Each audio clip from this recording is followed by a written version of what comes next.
Alternative. Chuck Ochelli. 22nd day of June 2017, and there you might hear the boom of the thunder around me. Allegedly, according to the calendar, it is that day, though, and it is a Thor's Day night. Yes, I did mispronounce that on purpose. This is the Ochelli Effect, broadcast live from the facilities of Ochelli.com, but also heard on a variety of other networks, which we do appreciate and often list. However, I'm going to get right to the business of the show tonight, because there are two of us that seem to be having difficulties because of the weather, and God knows what else is going on. It is Thursday, and so I am joined by Carmine Savastano, who is with us this week. I will give him the week off next week. Every once in a while we do that just to give him a break, because he does put a lot of work into these shows. He's the author of Two Princes and a King. TPAAK.com is where you can hear about, read about, see the book, etc. Two Princes and a King is a concise review of the Bobby Kennedy, Jack Kennedy, and Martin Luther King Jr. assassinations all together in one volume. Larry Hancock is also with us tonight. Now, you can find him at, I believe it's larry-hancock.com. That is the blog spot that I always land on, and I have bookmarked. Of course, Larry does blog there, but he is also the author of several books, not just on the assassinations, but on a great many other topics of historical interest. Surprise Attack. He has a new one out now. The name is not coming right to my mind, but we did discuss it on the show before. Someone Would Have Talked is related to the JFK assassination, another book by Larry Hancock. Let's see, the co-author of The Awful Grace of God. And there we go. Somebody has dropped Larry's link into the chat room at Ochelli.com, which, by the way, we do have a live chat room when you go to the Listen Live page at Ochelli.com. So I'll also drop some links for Carmine in there in just a little bit. But anyway, what are we here to discuss tonight? Well, let's first find out how everybody's doing, if we can remain connected through thunderstorms, wind, electrical interference, and who knows what else. Carmine, how you doing tonight? I'm doing okay. Yeah, hopefully none of us will be technologically challenged, and the Thunder God will be on our side. Well, it is Thor's Day after all, Carmine, so, you know, let us, never mind. I was about to do something, but you're an atheist just mentioned the Thunder God on my show. You know, I can appreciate the drama of it. There we go. Well, listen, you can always appreciate the drama of a great many things. And we're going to discuss some drama tonight, because we're going to talk about the formation of the Warren Commission. Spoiler alert, we're even going to play a little clip from our friend Lyndon Baines Johnson in an interesting time period. But stay tuned for that. Meanwhile, the other author I mentioned, let's check in with him. Larry, are you ready to go for tonight? I'm fine, ready to go. The weather is clear and sunny and hot here, so no problems. Well, you know, that is the pleasure of being in Oklahoma on this particular day. You know, usually, actually, you would be the guy that I'd be worried about. Maybe there's tornadoes coming through, there's other windstorms happening. But no, here I am. We're in 3 different parts of the U.S., really. And it's interesting that it's Carmine and I who are actually challenged by the weather at the moment, right? Yeah, you keep talking about Thor like that. Well, yeah. There you go. So, hey, we have to mention him. It's his day. All right.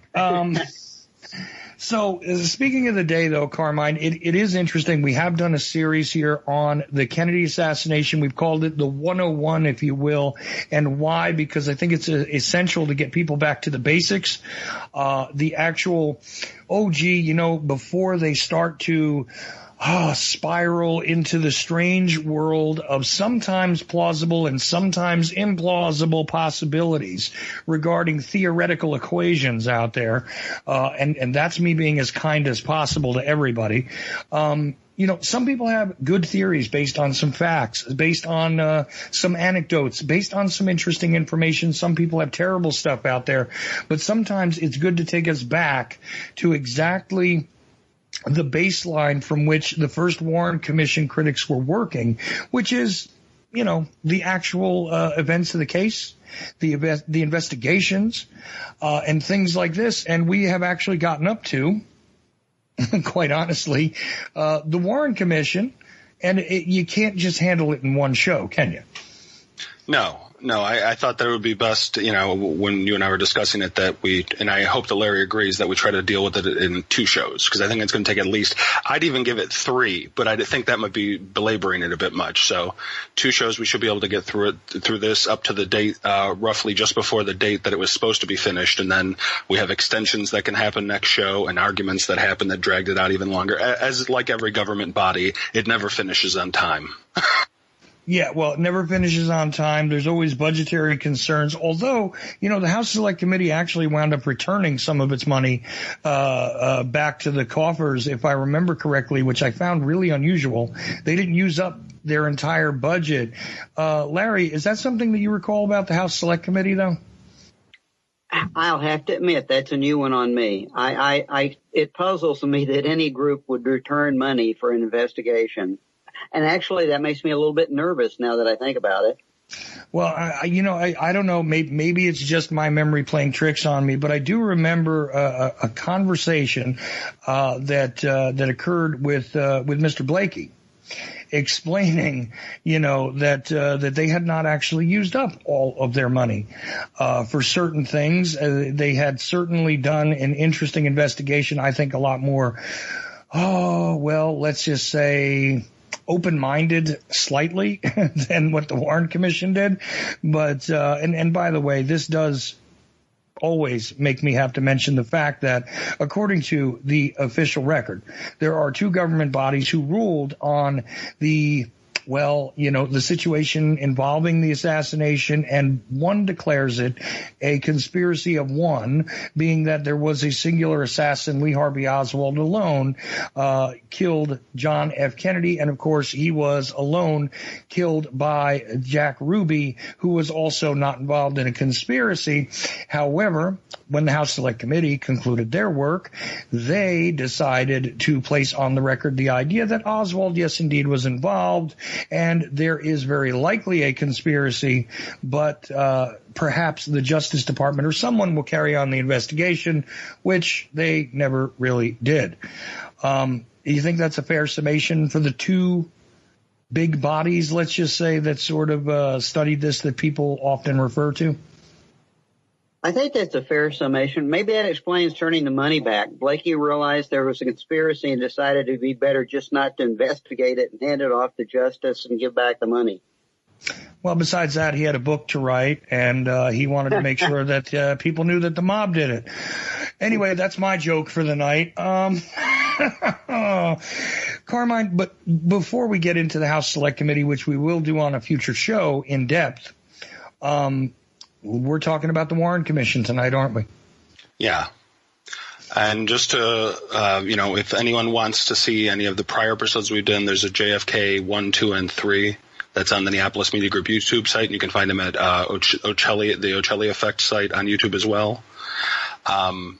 But in those episodes, we discussed the DPD investigation, the FBI investigation, the CIA investigation, and now we're moving on to the Warren Commission, because President Johnson, after the intensive 3-day FBI investigation and the intensive 48-hour CIA investigation, was still facing serious dissension among officials who publicly demanded a more accountable investigation that wasn't under the direct control of J. Edgar Hoover. Well, as we've mentioned before, there was a lot of public speculation regarding this because, quite honestly, one would begin to sort of have suspicions regarding somebody like Lyndon Baines Johnson ascending to the presidency, since the assassination did, in fact, occur in his home state. And there were many people, including one of the people shot in the event, John Connolly, who was an associate of his, were people that were associated with him all around. It's sort of like, well, maybe, just maybe he had something to do with it. And because of the atmosphere, because that's something that emerged back then. Let's be honest, immediately there was suspicions.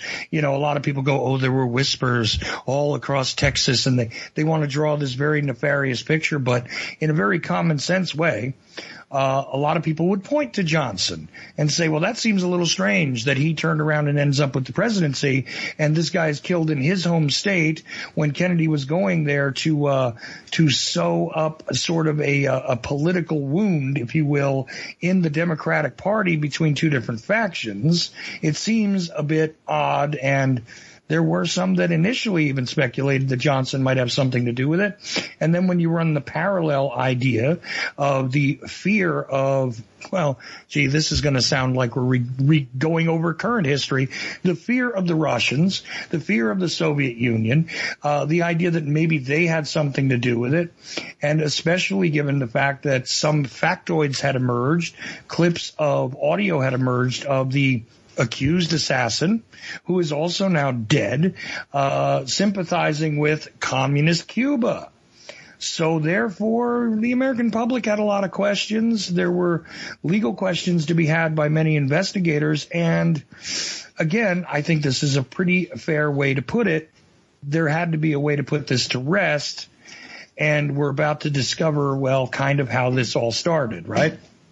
Yeah. Yeah, and we're going to go over that in depth, but I would answer to, because you and I often, I'm sure Larry does too, here's those accusations about Johnson that still carry on to this day and are promoted by some people. But I think that those accusations overlook a lot of facts, such as he was in the firing line. If Johnson was going to have Kennedy killed, there was no need to have himself there at the scene so everyone would associate him with it. There was no need to have it happen in his state. That doesn't make sense. Because even if he had a lot of influence, as we know he did in the state, it was governmental influence. He couldn't control every person on the ground. He wasn't some sort of superhero. Johnson can't – if Johnson wants to kill Kennedy, it's much simpler to make it look like an accident and to poison him, make it look like Addison's disease. Because it's the manner of JFK's death, I think, that most goes against the Johnson idea, because it attracts attention how he was killed. Yeah, but honestly, I don't even want to litigate any of that because I'm talking about the initial impressions. Yeah, I'm just answering to why I think they're wrong. Oh, no, I think why a lot of initial impressions were based on emotion, not on the logic of what actually could have happened. Well, but they were based on emotion, proximity, the heated rhetoric of the time. He was certainly not welcome. We know about the, hello, Mr. Kennedy ad, Adlai Stevenson having been struck by a sign in Dallas before that. I mean, Larry, I think it's a fair thing to say that it sort of put it up in the air in the arena of public opinion as to what could have gone on here. And there could have been a lot of suspicions that with limited information, that the public carried with them for either an emotional reason or, just because they really this traumatized the country as well. Right, Larry? Well, it was. And I think it's interesting because of the contemporary connections, but Johnson actually did a lot himself to create a certain level of suspicion, if you will. I mean, we talked about it last time. There were Johnson's calls and the calls from the White House to Texas immediately after the assassination, which essentially ordered law enforcement officials not to bring charges of conspiracy, not to go beyond Lee Oswald. And over the next several days, Johnson did the same thing with the media. I mean, we have detailed records of his phone calls, and he kept essentially stepping away from a real investigation in talking with media people. I mean, at first it was going to be a Texas court of inquiry. This is the assassination of an American president, and Johnson is pitching the idea that it's going to be resolved in a Texas court of inquiry. That did not go down well. And then it was, the FBI will do a report, but the Texas, Attorney General, they will simply sign off on it in Texas and it will be good. And he kept doing these things as if he were trying to minimize the inquiry. And that really did fuel the suspicion. No, it certainly did, and there were changes of positions. It was shifting constantly, like you said. Initially, well, look, it's a local crime. They need to handle it. Well, maybe the FBI needs to handle it. Let's take a look at their report. Let's stand by their report. And we do trace some of these things through Johnson's phone calls, which we are going to play one in a little bit. But I kind of want to turn it over to Carmine here to lay down the background before we do. Okay. And I want to say I agree with your and Larry's assessment. I think that it does make sense to have been suspicious of him. He did some illegal things, and he was in some ways a political villain. But I think people want to put too much upon his actions. They want to read into them too much where we just don't have evidence. You know, if they could present the evidence for the suspicions, I'd be more than happy to review it. No, absolutely. And same here. Listen, any new evidence that has some sort of legitimacy, I examine anecdotal evidence. I'm willing to examine the testimony of individuals regardless. I will make comparisons, you know, between their previous testimony and their current testimony a lot of times. But I think that's all fair. And I'm always looking to see if there's any sort of new information that can be garnered. But let's get back to where this was. Again, we kind of rewind time. So we're only looking at the first week after the assassination. So this was November 22nd, 1963, right? Now, what goes on in that first week is part of what we just described, but Carmine's going to fill it in a little more. Okay. So after the political wrangling and leaks we've been discussing, after the political wrangling, leaks to the press now occurred during this week. And much to Hoover's chagrin, LBJ appoints a presidential commission to undertake the reinvestigation. According to a House Select Committee on Assassinations file, Johnson told a publication called The Vantage Point that the idea of a national commission was first mentioned to him by Eugene Rostow of Yale Law School. Dean Rusk, who served on the as the Assistant U.S. Secretary of State during the Kennedy and Johnson administrations, U.S. Secretary of State, also supported this idea. Reporter Joseph Alsop and other leading officials like Abe Fortas, Nicholas Katzenbach, and Robert Kennedy too supported a more intensive review than inquiries prior undertaken in mere days by the FBI and CIA. Among the benefits extolled to LBJ regarding a commission was that it would not be an executive branch agency, and it would be considered above pressure and suspicion. The matter was too large for Texas authorities to handle alone, and it could be bipartisan and represent a large voice of the U.S. political system. Okay. Now, with all of that in mind, let us remember that he did pull together some interesting individuals from across the spectrum. You have the senator from Georgia, who we're going to hear from in a little bit. And we also, you know, that would be Richard Russell. But also, you know, trying to pull together a guy like Earl Warren alongside of a guy like McCloy, John J. McCloy, right? And some of these other interesting individuals. This wasn't exactly the easy team to assemble, wouldn't you say, Carmine? Yeah. Again, I have some notes on the exact day of the formation and then a little bit about each of the people. So November 29th, 1963, the President's Commission was formed bearing the informal public name of its chair, U.S. Supreme Court Chief Justice Earl Warren. The Commission investigation and hearings would last less than a year. Its greatest detractors demonized the Commission as a posthumous prosecution of a wholly innocent man, while its supporters claim it was a thorough inquiry proving Oswald's guilt. Yet neither description is wholly accurate. Neither is offered without preconceptions. The Commission investigation was truly flawed. Some high officials involved were deceptive, but it also provides useful evidence and contradictions that support possible conspiracy. I would contend it was in some way respects useful and in other major areas lackluster and contrary. Similar to the varying public impressions of the Commission, its membership too included a wide range of political, judicial, and legal professionals. 7 men served on the Commission: Chief Justice of the Supreme Court Earl Warren, former Assistant Secretary of War John J. McCloy, Representative Gerald Ford, Senator Richard Russell, Representative John Sherman Cooper, Representative Hale Boggs, and former CIA Director of Intelligence Allen Dulles. So now we're going to take and listen to, you, me, and Larry all mute up and take a listen to a couple of excerpts from one of the recordings that was actually Johnson himself was recording his own phone calls. So keep in mind, to the people that are listening right now, these are from Dictabelt recordings originally, I think, and they're in a bit of rough shape, some of them, and we tried to clean them up just a little, but not so much that we've taken the legitimate sound of them away. So hopefully they'll be tolerable to the listener. Yeah. I just want to give them a little background. This is a call. It's all from the one call, right? The clips. Oh, yeah. This is from the call on the 29th, right? Yeah, it's a call on the 29th of November to Richard Russell. This is Johnson telling him that he has appointed him to the commission without asking. So I have more on that later when we get to it, but that's basically the background. This is Russell just finding out he's been appointed without his consent.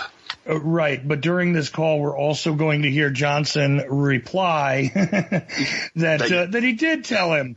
And, well, anyway, you guys will get a sense of what it was like trying to wrangle one of the guys who really didn't want to be involved, it seemed like, and there are various stories like this, but this one is a prime example. So with that, let's take a listen to what happened on November 29th when President Lyndon Baines Johnson, who just was only president now for 1 week, decided to call Richard Russell, who was the senator, to tell him, yes, indeed, I have already made this announcement, and you are on the commission.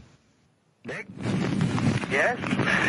I hate to bother you again, but Mr. President, I wanted you to know that I made that announcement. Well, announcement of what? Of this special commission. Oh, you have already? Yes. The President announced that he is appointing a special commission to study and report upon all the facts of the commission relating to the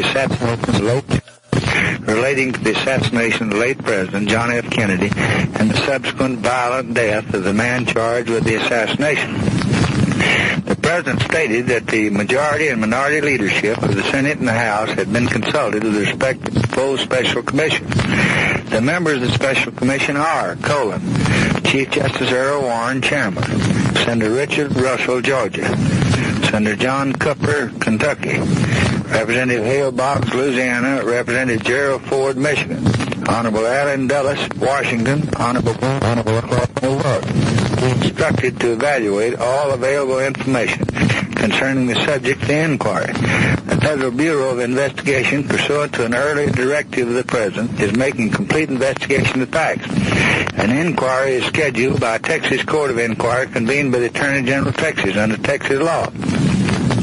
The Special Commission will have before it all evidence uncovered by the Federal Bureau of Investigation and all information available to any agency of the federal government. The Attorney General of Texas has also offered his cooperation. All federal agencies and offices are being directed to furnish services in cooperation to the Special Commission. The Commission will also be empowered to conduct any Special Commission. The Commission will also be empowered to conduct any further investigation that it deems desirable.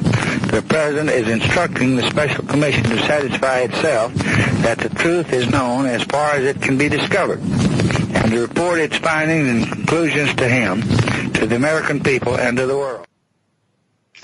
Okay, now this is the way that Johnson lays it out to Senator Russell.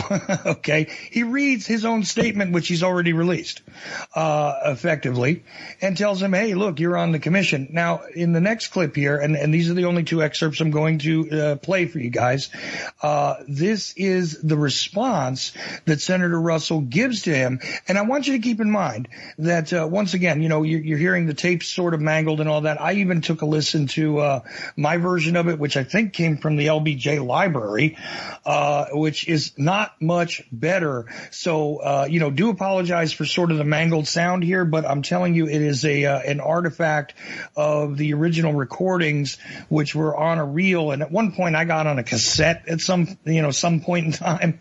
And, today they do survive in MP3 format and WAV format. And they are available on the internet. In fact, I think we'll provide some links so you guys can go listen to the whole of the recording. But these are just the excerpts that I selected, and with Carmine's guidance also to illustrate what's going on here. So let's listen to what Senator Russell responded with when the president put this to him. Well, Mr. President, I don't have to tell you my devotion to you, but I just can't say on on that commission.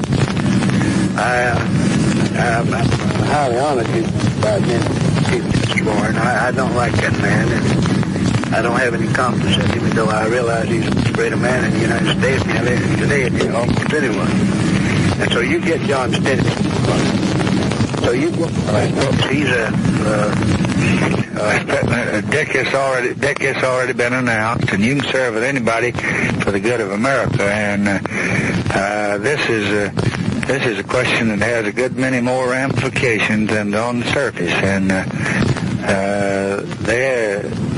we got to take this out of the arena where they're testifying that Khrushchev and Castro did this and did that, and kicking us into a war that can kill 40 million Americans in an hour. And you put on your uniform in a minute. Now, the reason I ask Warren is because he's the chief. Warren is because he's the chief justice of this country, and we've got to have the most judicial people we can have. The reason I ask you is because you can do anything, and don't go to give me that kind of stuff about you can't serve with any in your country, and you can't serve with anybody. You can do anything. It's not only that. I don't think the Chief Justice should have served on it. Well, Chief Justice ought to do anything he can to save America, and right now we've got a very touchy thing, and you wait till you look at this evidence, and you wait till you look at this report. Now, don't I'm not going to lead you wrong, and you're not going to be an old dog tray. You're not going to be an old dog tray company. I have never. You never turned your country down. I could. Well, this is not me. This is your country, and the members of the Special Commission are Chief Justice Warren, Senator Richard Russell, and I go right down the list. Now, I've got Allen Dulles, John McCloy, but you're my man on that commission, and you're going to do it. And don't tell me what you can do and what you can't, because I can't arrest you, and I'm not going to put the FBI on you. The goddamn show going to serve, I'll tell you that. And he wants to tell you that how much all of us love you. Wait a minute. Well, I know, Mr. President, you all told me you were going to name. I told you today I was going to name him as Chief Justice when I called you. Did I? I did. I told you. Supreme Court. That's right. I think you ought to get. You didn't tell me you were going to name. I told you. I was going to name Warren. You said it'd be better to name Holland. Oh, no. We talked, and I said Clark wouldn't do cause. No, that's right. Well, Clark wouldn't do cause. No, I've got to get the highest I can get. He turned Bobby Kennedy down. Bobby, they talked to him, and he just said he wouldn't serve under any circumstances. I called him, said he would not serve under any circumstances. I spent an hour with you. I said, now here's the situation. I won't tell you what, Mr. Now here's the situation. I won't tell you what. No, I have mine. I don't know. No, President, please. No, it's already done.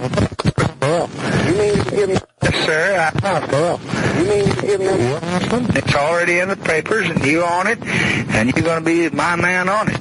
And you just forget that. Now, wait a minute. AW wants to say a word to you, and I'll be back.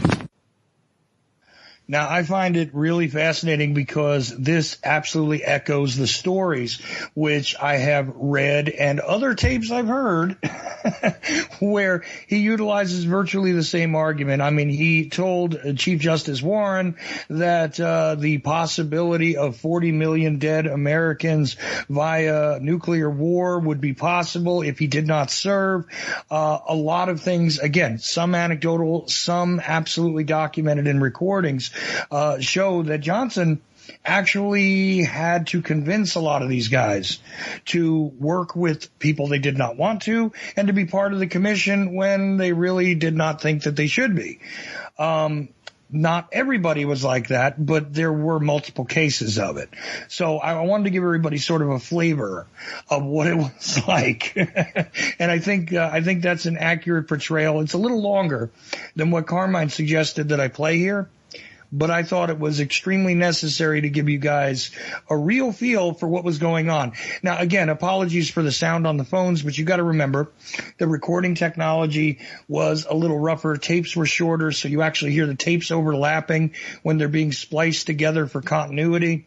But again, this is all part of the record as it stands, quite honestly, today we would have crystal clear digital recordings and all that. You notice that Johnson is louder on the call than Russell is. That is also an artifact of you miking your own phones, but this was the technology of the time.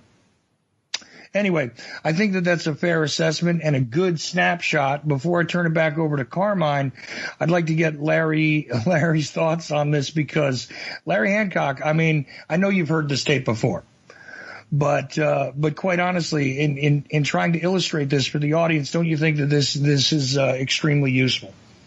I think it's excellent, Chuck, and I do. I'd like to comment on something that strikes me, just the emotional context of the conversation, because it's probably a good thing that those tape recordings were not available to the public, a good thing from Johnson's perspective at the time, because this is kind of like the Zapruder film. There's nobody that's going to look at the Zapruder film and think that they're seeing 3 shots from the back. There's nobody that's going to listen to Lyndon Johnson on this tape and think that Lyndon Johnson is not worried about something. He's telling this man that there's a lot more to this than he understands. There's a lot more of this that has to be protected, that this is a national security matter. This is not some lone nut who just shot the president. And he's telegraphing that at several points in the conversation.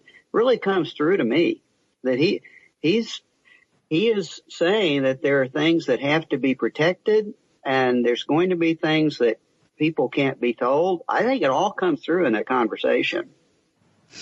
No, I agree with you. Let me take the stance that I think someone who believes in the lone nut theory would take, though, at this point, which I think it is fair to do. And I really wish we had someone who was a bit of a commission apologist on here at the moment, because here's what I think they would say. There were a lot of political possibilities, a lot of things that could have sort of sparked conflicts and difficulties on the international stage, all right, that have nothing to do with conspiracy, just the appearance of impropriety, just the appearance of a possibility that there was more to this. One of those people might say, look, he needed to shut this down as fast as possible, and he needed to get together the best people he could that were the most honorable in the public's eyes. You know, notice he calls Alan Dulles honorable, and refers to John J. McCloy, who had been entrusted with many different tasks over the years, not only his career in banking and as a lawyer and all that, but McCloy also was at one point the Grand Chancellor in post-World War II Germany. Yeah. Right? So, this is a trusted figure of sorts, according to the American public. Alan Dulles is an iconically trusted figure in America. The Chief Justice is a trusted figure. So I think somebody who believes that it's just Oswald and there's nothing more to it would say that the urgency with Johnson's voice and his need to act in the way he did had more to do with putting an end to rumor and speculation, as opposed to being worried that there really was a lot more to it. That might not be the most solid defense, but then again, I'm not a commission guy. So, let me offer a counter to that. And agreed, I think that's a proposition that could be made. But if I accept that proposition, what does that tell me? That tells me that the door is already closing for whether it's international ramifications or whatever the concerns are, that this commission has already been chartered to close the door and to ease those concerns. It tells me that whatever is going to happen is not an open-ended investigation that's going to get to the truth, whatever it is.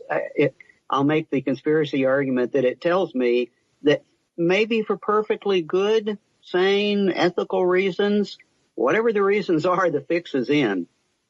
Oh, yes. And I cannot lodge even a theoretical argument against the fix is in. I'm sorry. I can't even play that part for a second.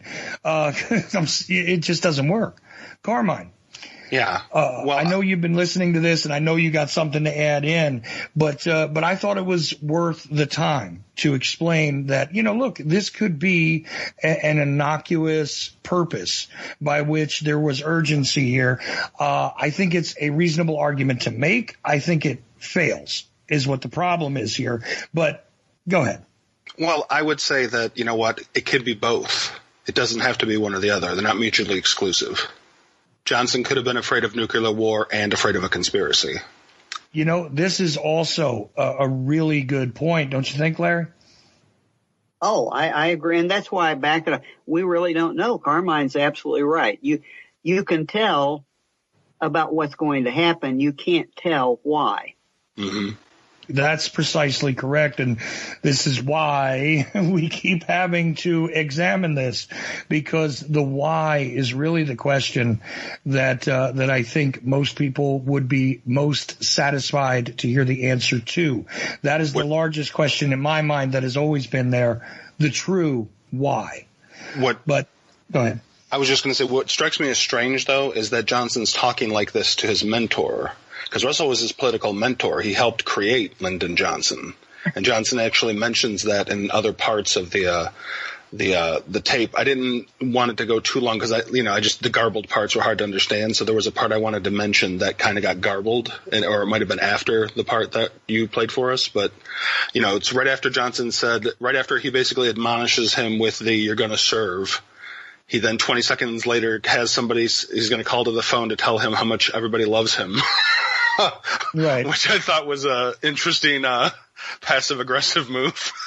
Well, it also tells us that Donald Trump did not invent the concept of, aggrandize me, please, as a politician. It was actually something that existed quite a long time ago. Sorry, go ahead. Yeah, so people have been trying to get their political peacock feathers on for millennia. You got it. So later in the exchange, Russell finally relents and he states, "Well, I'm not going to say any more, Mr. President. I'm at your command, and I'll do anything you want me to do." And then Johnson, pleased with his success, reminds Russell, "Well, you damned sure are going to be at my command. You're going to be at my command as long as I'm here." Yeah, and again, this is very typical of the way that Johnson handled things. He was kind of a bit of a bully. This is the way he got things done in the Senate, honestly. This is the way he got things done politically in general. So nobody would think that it's inconsistent for him to be behaving this way at the time. Which is something that I like to point to when people say, see how he's bullying people into doing this. And honestly, that's just Lyndon Johnson. That's the truth of it, despite, the historians who write volumes on him and don't like to mention too much of this.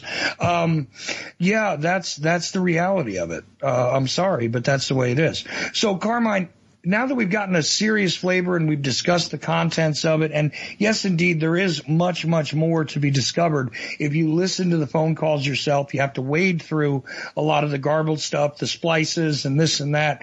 But we definitely get a sense of what's happening here. So I turn it back to you.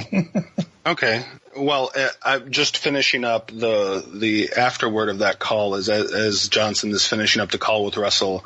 He reports to him that Earl Warren turned him down. Now, we heard that part, but we didn't hear the description. Johnson actually goes into a little bit of what he said to Warren.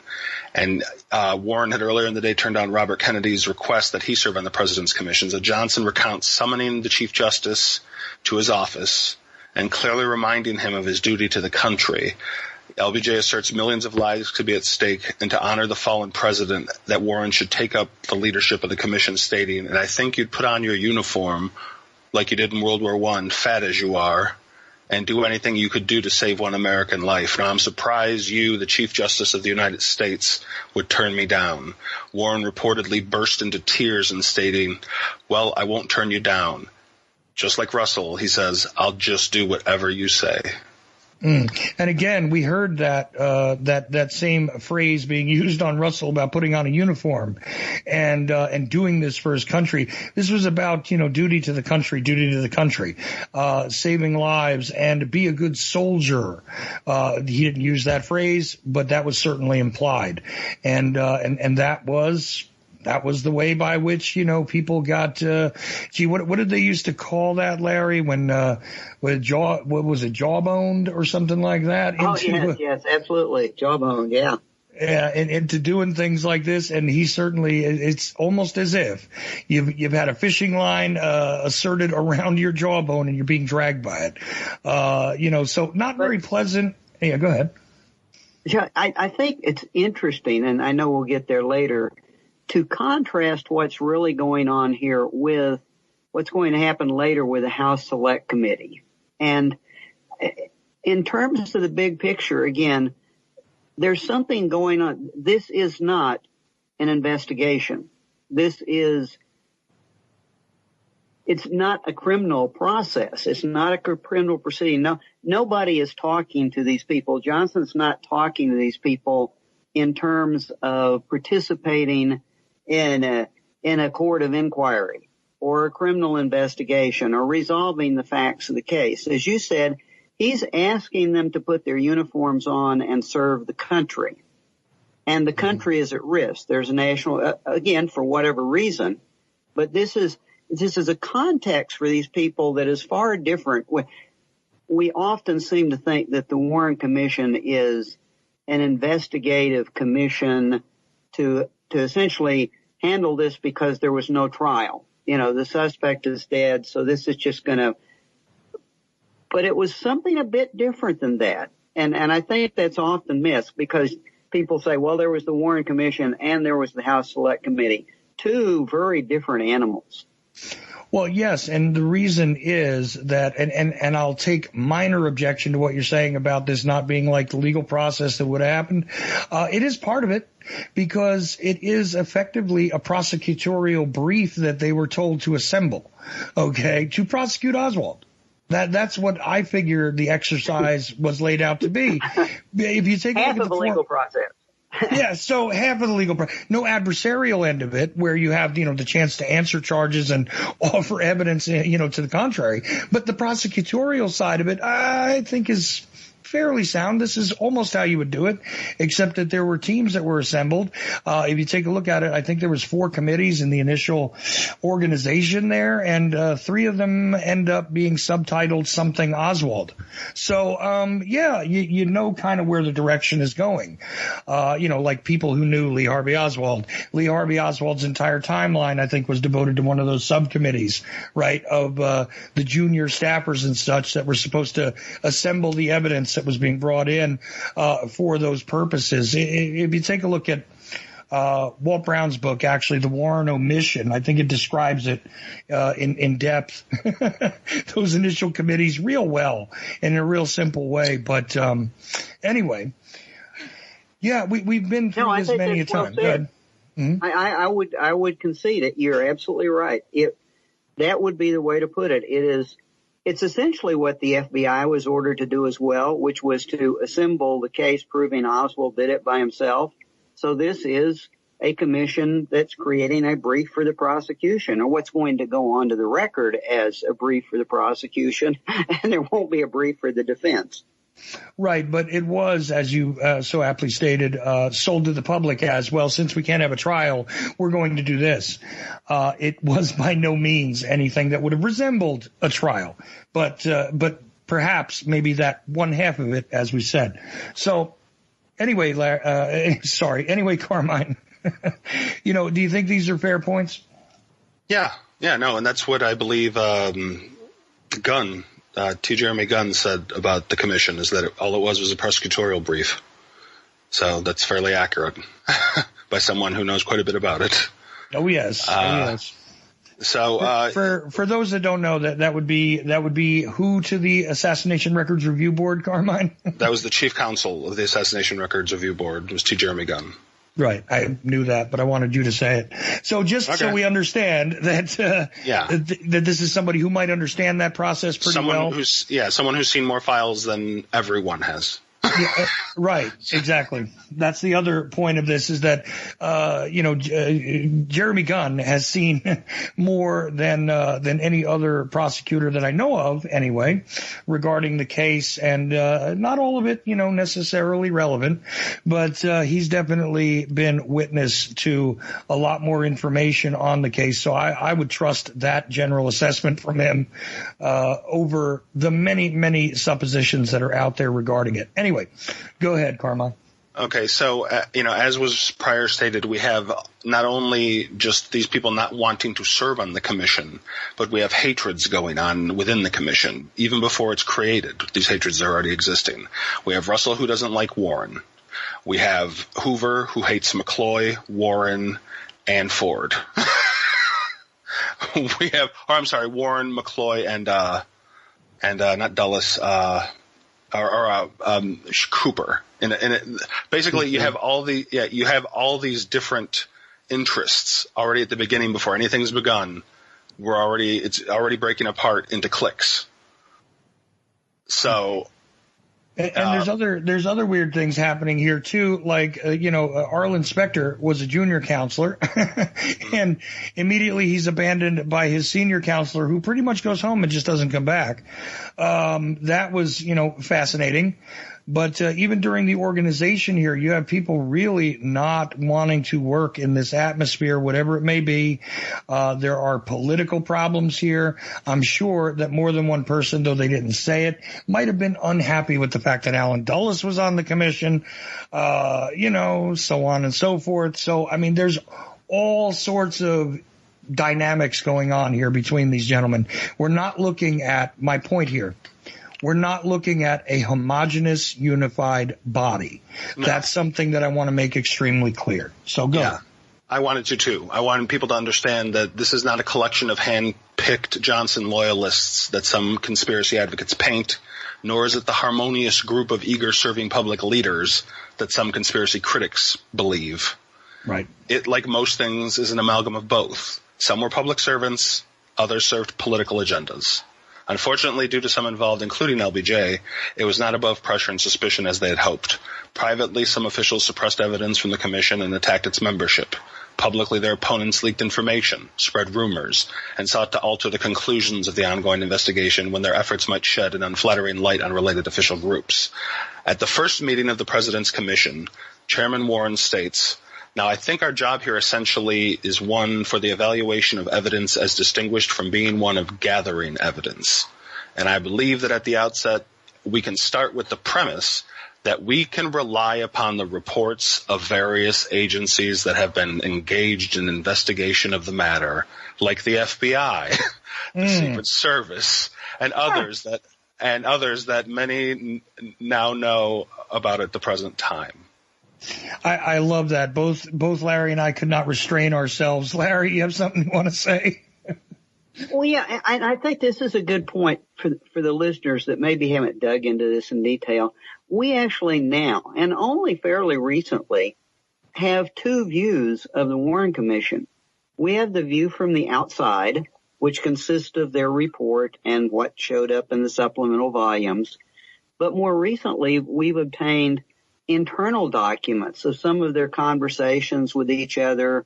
That all sounded really, Warren's statement sounds really good until later on you hear them talking about the fact that they really can't trust information coming from Hoover because they know that if there's something that will make the FBI look bad, he's not going to share that with them. And they're telling themselves this internally. So whatever Warren might have said in the beginning, they know better or they believe better.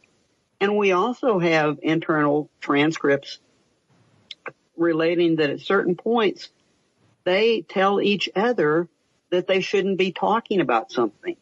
They shouldn't be addressing the subject. They shouldn't go any further with it. It's essentially some of them telling others to shut up because there's something too sensitive or too dangerous here to continue with. So I think it's important to remember we actually have two views, one from outside and one from the inside. And the internal view is as conflicted as you've been describing this. It was not harmonious at all points. Well, that's interesting. Also, even if you just read some of the transcripts of the executive sessions, which is part of what you're talking about, you see them stopping the stenographer. Just like, we're going to take this off right going now. Going off the record. We're going off the record. Go ahead. I said that's always a bad sign. Yeah, I mean, when you see in the official record, we're going to stop recording because we're going to have to continue a discussion here that maybe we shouldn't have on the record. It doesn't bode well, especially when nobody's supposed to ever see this stuff anyway. So within secrecy, they're trying to maintain secrecy. The other joke here, in my estimation, is if you lay it out mathematically, you see one of the most active people there. They're supposed to trust the assessments from the CIA on a couple of issues. And one of the most active Warren commissioners in all cases is a guy named Alan Dulles, who we do know for a fact was prevaricating about certain things that he had to have had knowledge about. Mm-hmm. So, and Carmine and I have gone over that. The Castro plots, the ongoing assassination attempts that they were doing before, during, and after the Kennedy presidency. Just to name a couple of things, that might have been relevant. Yeah, and Alan Dulles is sitting right there, very much, in my estimation, seeming to steer a lot of the conversation. Not saying that he's an assassin please don't get me going there. I'm saying that for whatever reason, again, just like they reasoned that the FBI wouldn't give them information that would make the FBI look bad, well, maybe Alan Dulles didn't want his friends at the CIA to look bad either. And that's the most innocuous explanation I can come up with there. I'm not fully convinced by my own explanation, but I'm just telling you that that's the best I can do. Either way, this is not the smooth, seamless, and again, process where everybody's singing Kumbaya together about their conclusion, even though it has been prescribed for them ahead of time. So I think that's fair enough, don't you, Carmine? Yeah. And yeah, I'm sure that you, I, and Larry have all seen documents. One I can think of just off the top of my head is the Jack Ruby being a very unproductive and useless informant, but an informant nevertheless of the FBI that Hoover denied to the commission. So he signed legal statements where he effectively lied to them. We can prove that on the record, and that's just one of many. As Larry said, they later knew they couldn't trust him because he would lie to protect the FBI, just as Dulles lied to protect the CIA. So I think this decision by Warren just to accept everyone at face value would largely hobble the commission's investigative ability. And in time, the members would realize the presumption and disregard that some agencies actually had for their investigation. Commissioner Russell stated, "We want to avoid any witnesses just as long as we possibly can." Russell did not think the WC should hear witnesses and did not want it to possess subpoena powers either. He also tells those gathered, "Frankly, I don't know if I'll ever feel the same to the president for putting me on this commission. I told him I didn't want to serve and I wouldn't serve, but I couldn't figure any way out of it." There you go again, right? That sounds like a familiar quote. But Larry, as we get close to closing out this hour, how do you think we've done so far laying out the real groundwork? Because a lot of people think that these are very seamless, very simple things when these commissions are put together, when these alleged investigations are put together, when these investigations are conducted. It's very much one way, the cover-up function because of reason A, that's the end of it. The reality of why we didn't get all the information or all the evidence wasn't turned in correctly or whatever is because of just one motive. I think we have a diverse set of circumstances here that could account for a lot of nuances in the resulting commission's work. Okay, in fairness, in all honest historical fairness, there's a lot of things going on here that affected what came out of the Warren Commission. And at the very beginning, you can see them emerging right away pretty profoundly, don't you think? I do, and we haven't discussed. I mean, one basic thing is we face it these days: security clearances. And as a body, most of those members do not have the security clearance to see some of the things that we would talk about, that the CIA that might have been of value. But can you really blame Helms? This commission wasn't classified at the levels that they would need to be to get some of that information. This commission didn't have its own investigators. I mean, there are just a lot of other structural problems that go along with it that are systemic, regardless of anything else. I am aware of all those too, but I'm just saying if you just take a look at the sort of biases that are created here, the individuals that are kind of clashing together, not really collaborating in the most seamless fashion, I say again. A lot of people, again, like to describe it as a very one-sided viewpoint organization, and it simply was not. We're discussing the Warren Commission fairly in depth tonight here on the Ochelli Effect. Yes, indeed, it is a JFK assassination-related show. We don't do them that often, but when we do, we definitely bring some real evidence into the situation and try and break it down for you as best we can. Carmine Savastano and Larry Hancock, both authors in their own right, and both guys I respect here with me tonight. So stay tuned. We'll be right back.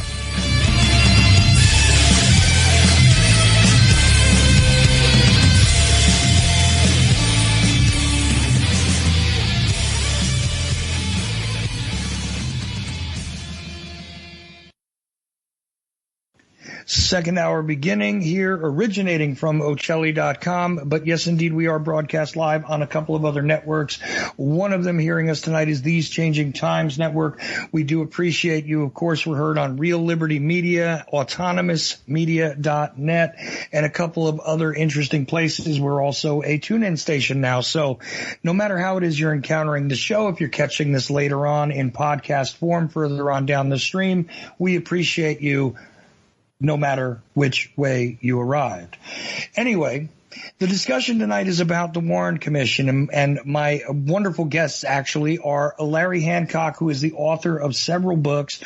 I say again, what is it? Shadow Warfare. Let's see. Surprise Attack. Someone would have talked.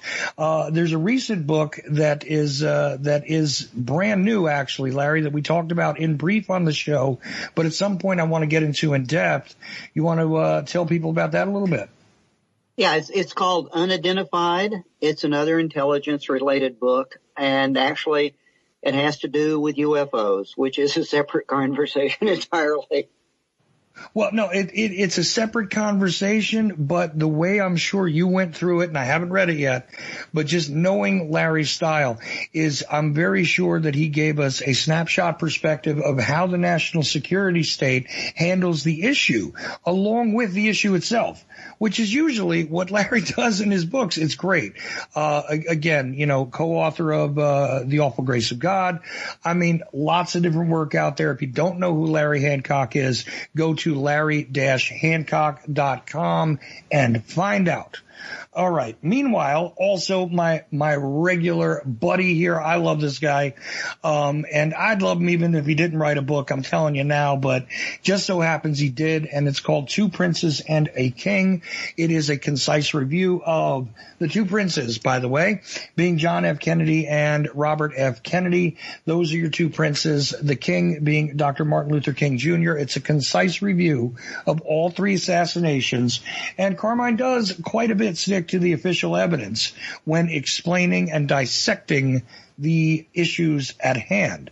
You can find out about Carmine's work, the book, etc., and to recognize it on the internet, it is in black and white and has chess pieces on it, which I appreciate, by the way. And you know what? You can find it out there on the internet, but also if you go to tpaak.com, this is the home site where a lot of Carmine's work comes out of. Also, he does Neopolis Media Group, which involves a lot of people. We've discussed it several times before. And give people that website, Carmine. That's neamg.com, neamg.com.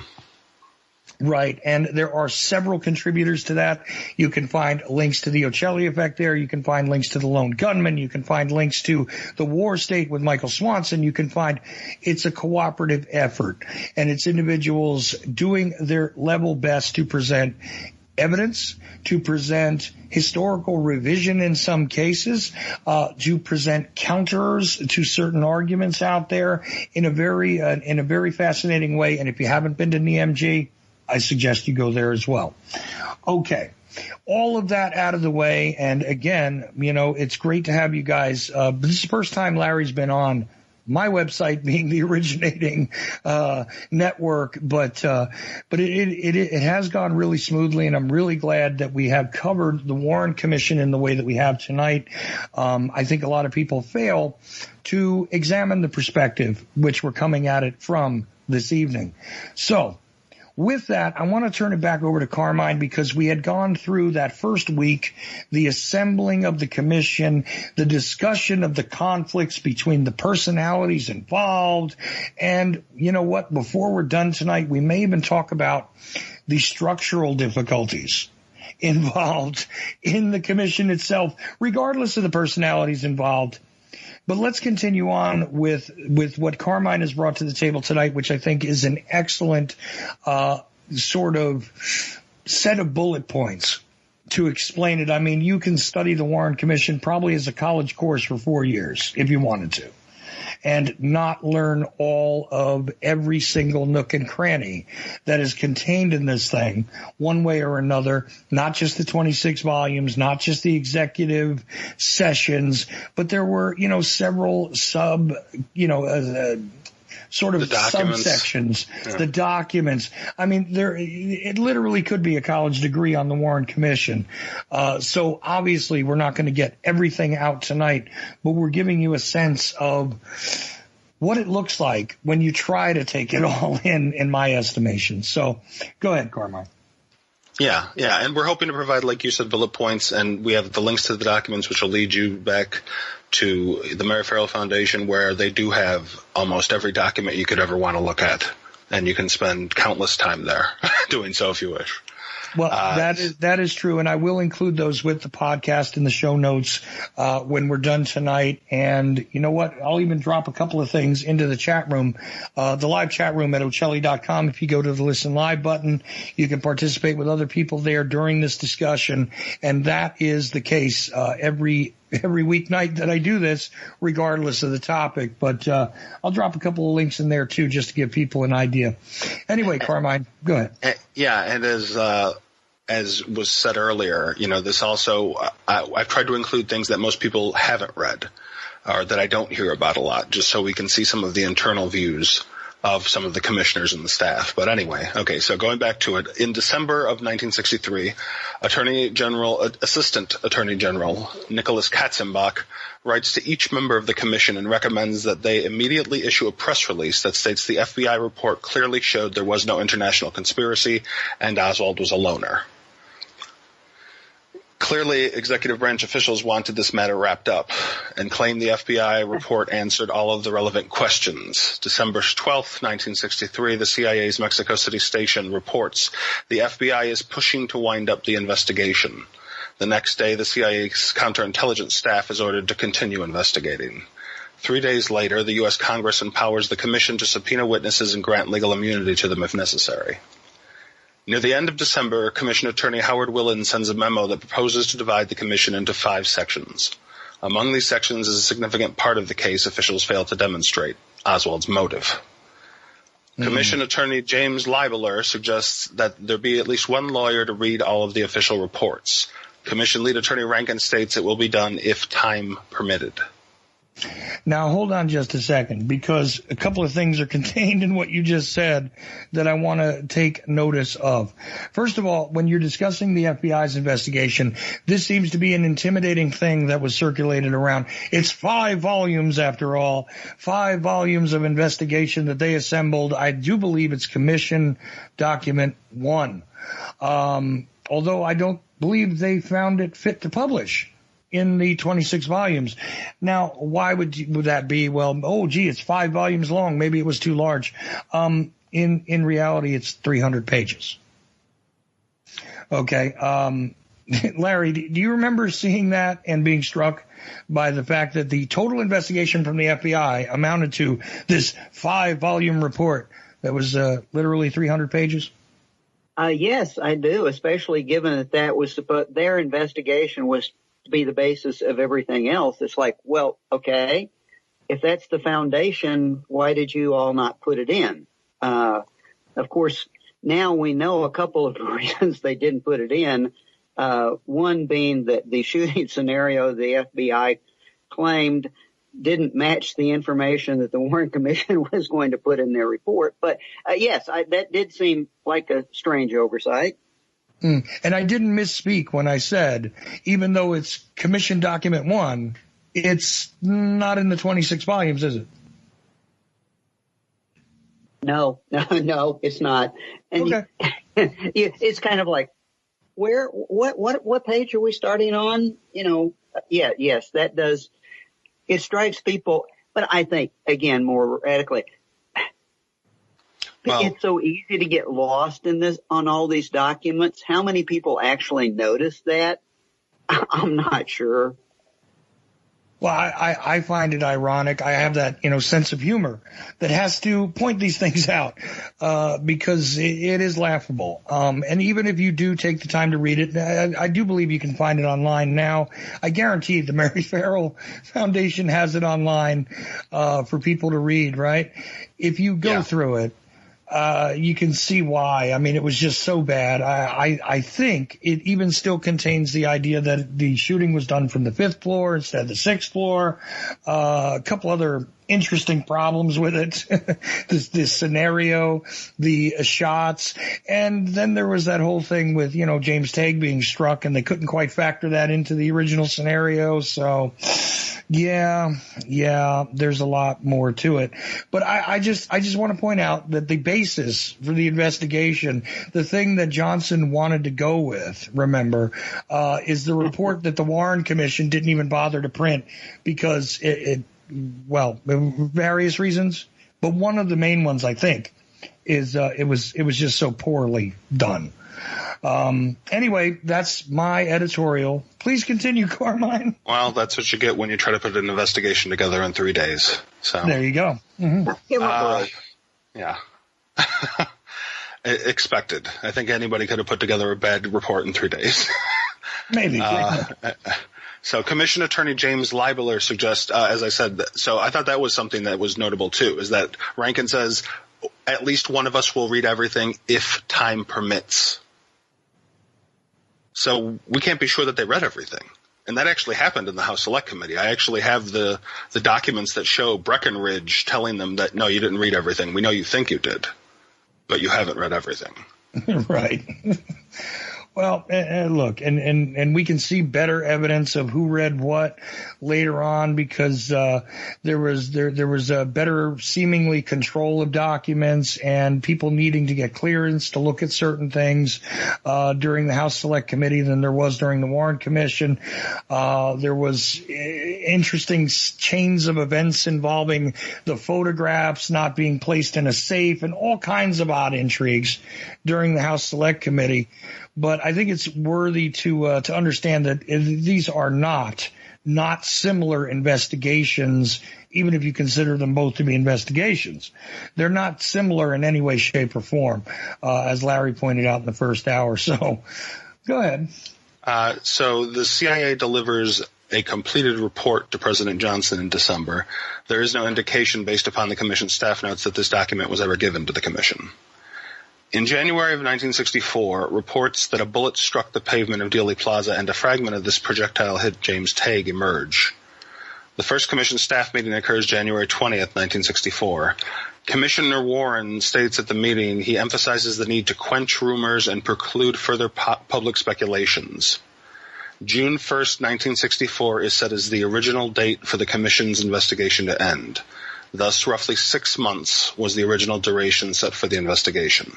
Okay, hold on just a second, because I'd like to get Larry's commentary about the fact that, we have this problem here where James Tague is being struck. Maybe the listener doesn't necessarily appreciate why that would be an issue for the commission, that a bystander might have been struck by, depending on who you speak to, a piece of cement that might have been dislodged by a bullet, a fragment of a bullet, something that had to do with the shooting event, based on where James Tague was standing. Okay, not necessarily delving into his viewpoints later in life or anything, but just in a very concise way.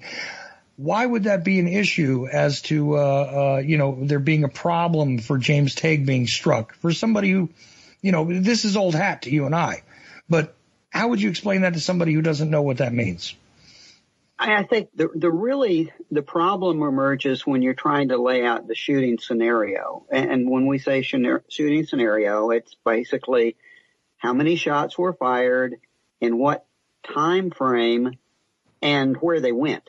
I mean, that's if you're going to tie down this event, you have to have a very solid statement of that, and it has to be in a time frame that can match what a shooter could do with the weapon in question, and not just any shooter, what Lee Oswald could be doing with a specific Mannlicher-Kano weapon. So the number of shots and the timing of these shots are very critical, and that's why I made the mention before that the FBI did a number of recreations. They did a number of scenarios, and they came up with a shooting sequence involving the timing and the shots and where the shots struck, and that's in their report. But at the very end of that, we recognize, or we understand, Tague's information comes up, and that doesn't make sense in their scenario. It really doesn't. And it's a real problem for Oswald doing the shooting in the time that he allows, and it's also a real problem in why that particular shot from the school book depository would have gone so high over the limo and gone down to the area. Tague was far away from the limo in terms of distance. So basically, bottom line, if you want to research it, you should, but it introduced some contradictions with Oswald as the lone shooter doing 3 shots in 6 seconds time frame, generally speaking. Is that, what do you think, Chuck? Does that tie it down or add more? Well, yeah, I will add a little more, because this is not merely the supposition of the FBI, but this is after they literally created reenactments and conducted experiments to prove their case.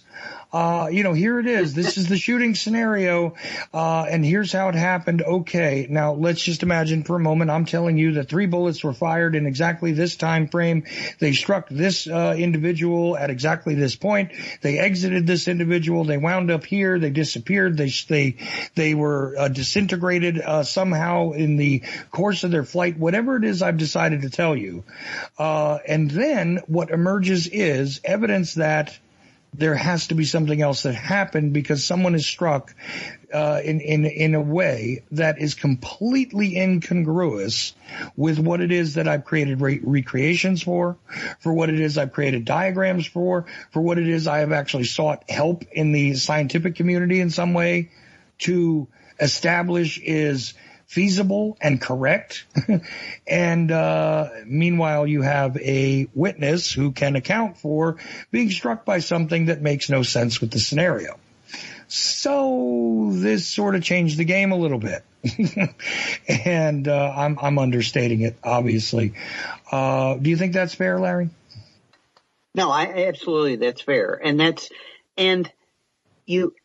Of course, the Warren Commission itself would go on to come up, do its own recreations and its own scenario, and thereby hangs the real problem, because if you lay those two down side by side, they're not going to match.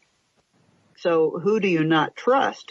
Do you not trust the FBI, who is supposed to be virtually the sole source of your investigation and analysis?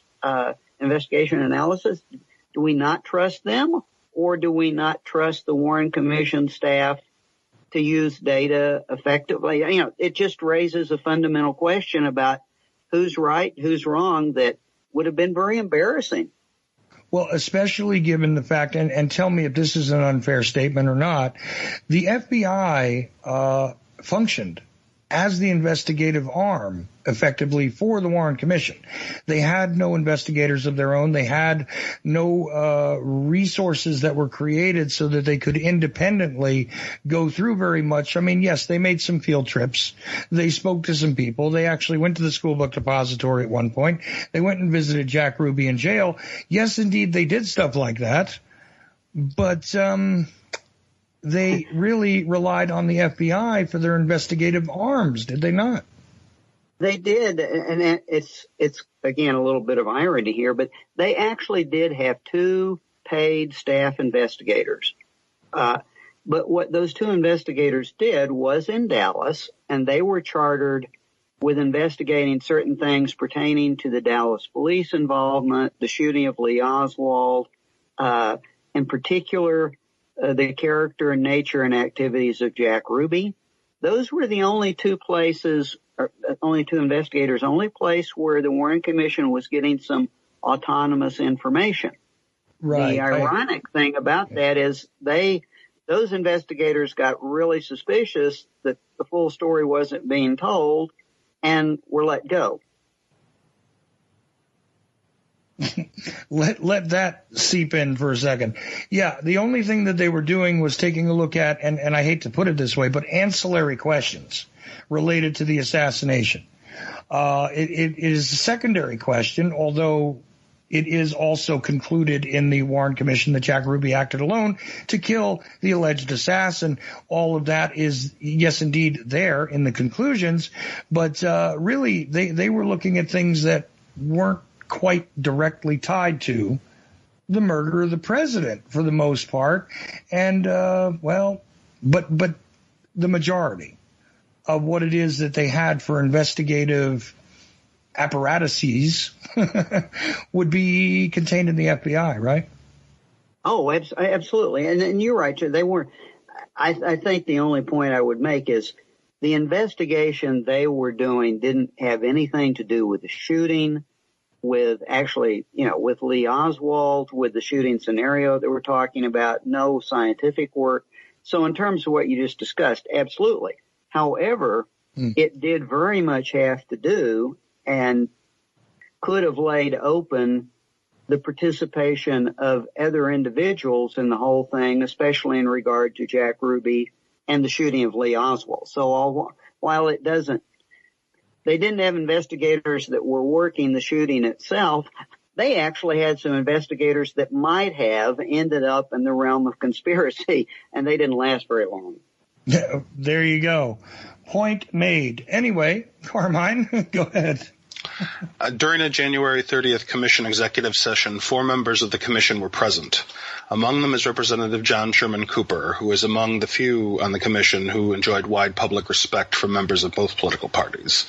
Cooper suggests that both the Director of Central Intelligence and the Director of the FBI be questioned and testify before the Commission. Eventually, the Commission settles for typed legal statements to a list of their questions instead. February 4th, 1964, the Commission interviews its first witness, Morena Oswald. She will later become a serious point of contention among the staff that held varying opinions of her credibility. 2 days later, J. Edgar Hoover submits an affidavit stating Oswald was not an informant, which substantial evidence supports, however, not based on Hoover's statement, but different officials in the Dallas city government.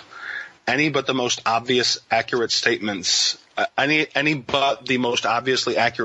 made by J. Edgar Hoover should face extensive scrutiny, and I'm saying that to the listener, due to his repeated deceptions in the matter. While this affidavit is seemingly accurate based on other evidence, in another legal statement he would later claim that Jack Ruby was also not an informant of the FBI, and that's refuted by other evidence as well. So, while this does not suggest any coordination by the FBI and Ruby, it proves J. Edgar Hoover lied to investigating officials whenever it suited his purposes.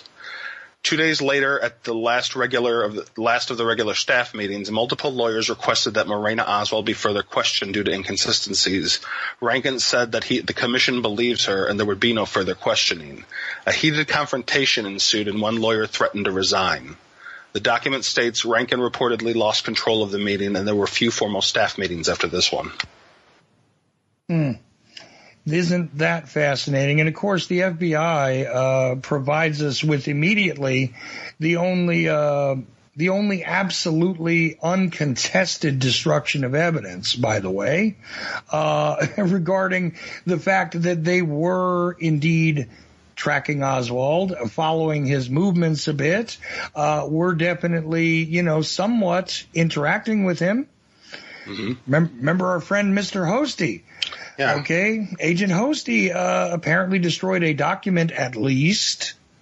So there's a lot of things here that one could say are questionable. And honestly, I have a lot of questions about whether Oswald had been a willing or unwilling informant one way or another to more than one federal agency based on fragmentary documentation that has emerged.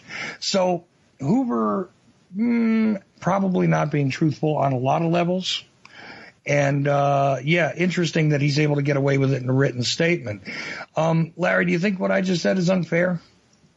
No, I think that's quite fair. I think at this point in time, that's one of the major disconnects is between what the Bureau knew, what the agency knew, and what it provided to the Warren Commission. And in some cases, one can't be too hard on the Warren Commission because they're clearly not being given the full story.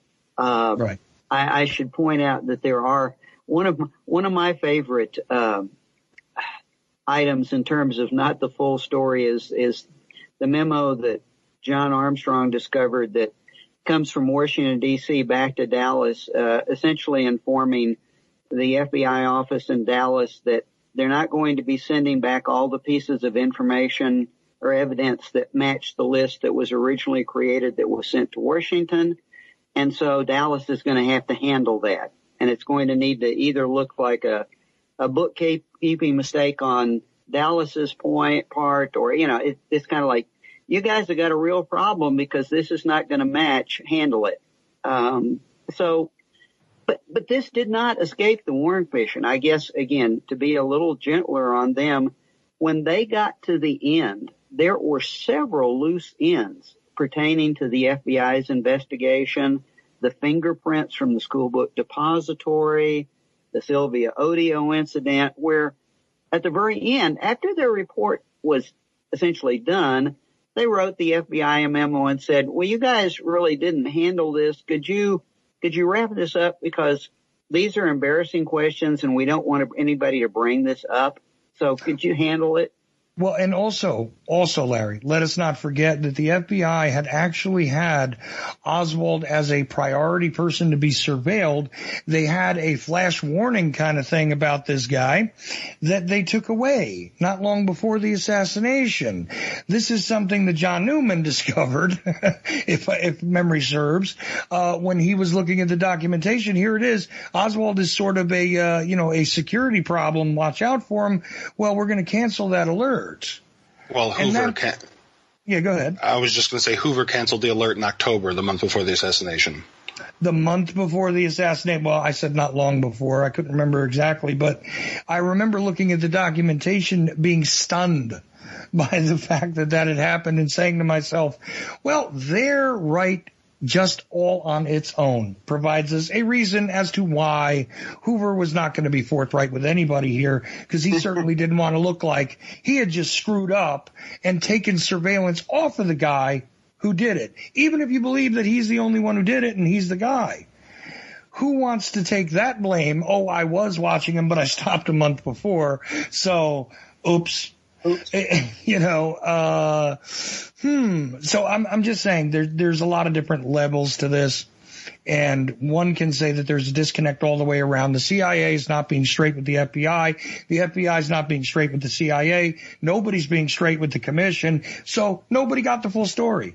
I think that that's an accurate way to sum it all up. Don't you, Larry? Oh, yes, I agree. If there's one thing we've learned, I think, in all of this, and we can prove, I mean, it's no longer a question or a mystery or anything, is basically that. There were disconnects, and it was an incomplete story. Even if they had intended to do a complete and comprehensive investigation, it would have still been an incomplete story. Right, exactly. So anyway, Carmine, please continue. I know we interrupt you quite a bit, but I think it was worthy to interject those facts in there as well. Okay, I figured we'd go into two of the larger, as Larry would say, a disconnect or, just problems with the commission investigation. And I want to start with the two things I want to discuss were the medical evidence and Commission Exhibit 399. Yikes. Going right for it, are we? Okay. President Kennedy's wounds are sued and disputed. Doctors, nurses, and medical staff at Parkland Hospital support a large rear wound. This is a problem for the commission to try to figure this out. They support a large rear wound of the skull and possible frontal throat entrance wound. When Robert F. Kennedy, under the advisement of CIA Director of Intelligence, McCone has sent the body to Washington, Mrs. Kennedy chose to have the president's autopsy conducted at Bethesda Naval Hospital due to the President Kennedy's former naval service. The three doctors conducting the Bethesda autopsy dispute the Parkland claims and decide that the president has a rear wound of the skull and that it exited the side of his head, and they decide the throat wound, too, was an exit wound from the rear.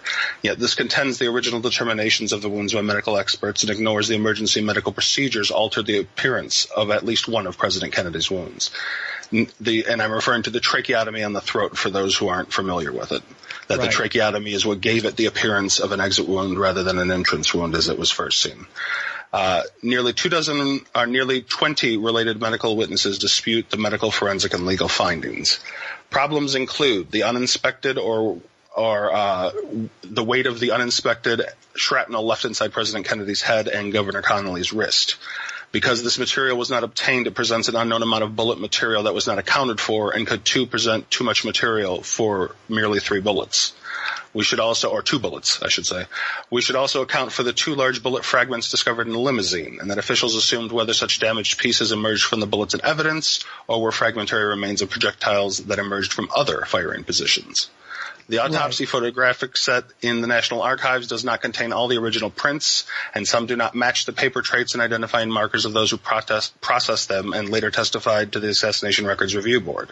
The x-rays were flawed and conducted with substandard equipment subject to distortion. The autopsy room was crowded with over 20 people from varying organizations. Most were unnecessary to conduct a reasonable autopsy undistracted. Okay. Just wanted to push all that in one fell swoop to start with. No, and it's great. Let me just add this commentary, though, that when we talk about the Parkland doctors and people contend, well, listen, they were much more involved in emergency procedures to try and preserve life when it came to Kennedy. Of course, realistically, they were having to go through the motions regardless of whether it was going to be a viable operation or not. Okay, so that they could not be blamed with, well, you lost the president. They were operating under duress, that's for sure. But these were also experienced people in the field of, well, excuse me, but trauma and gunshots. They were quite familiar with this kind of stuff. Their observations of the body, which then becomes evidence, okay, is really invaluable. I mean, you can't get better observations than that. Even in transport, wounds can be altered, especially given the diverse stories about the casket and the transfer of the body and this and that and the third thing. There is possibilities here, and I'm not going to the best evidence scenario, okay? I'm talking about just merely transferring a body from one place to another.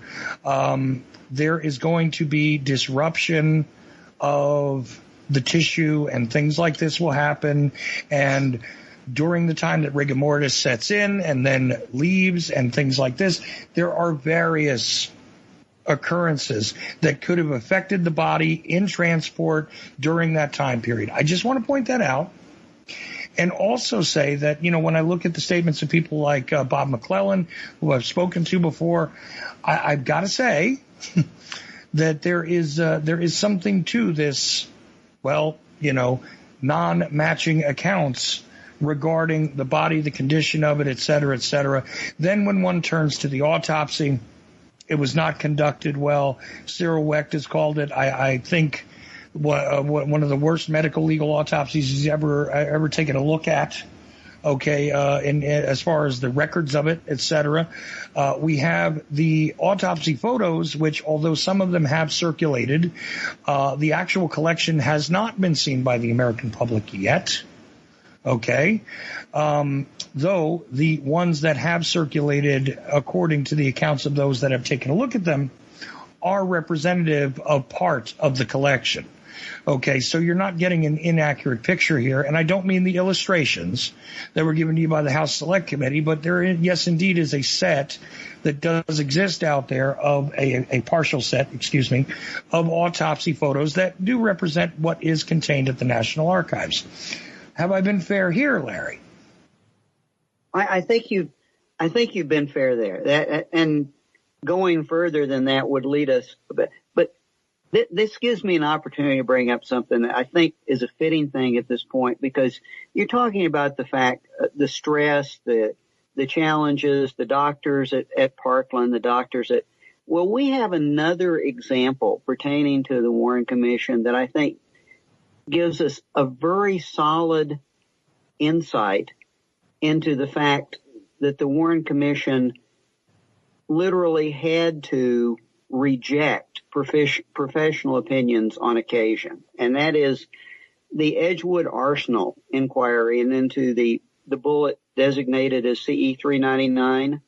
And I think this provides some real insight into the commission. And basically, into the Warren Commission, they wanted a professional opinion. This bullet was a key to their whole shooting scenario, and the questions were arising of, we talked about the difference between the FBI scenario and the Warren Commission scenario. Well, there are internal issues and inconsistencies with the Warren Commission shooting scenario itself, and how were they going to resolve that? Well, they convened a panel of the ultimate ballistics wound experts. These are military experts who have looked at thousands of wounds with different types of ammunition. They did test, they convened a panel, and I think this was my most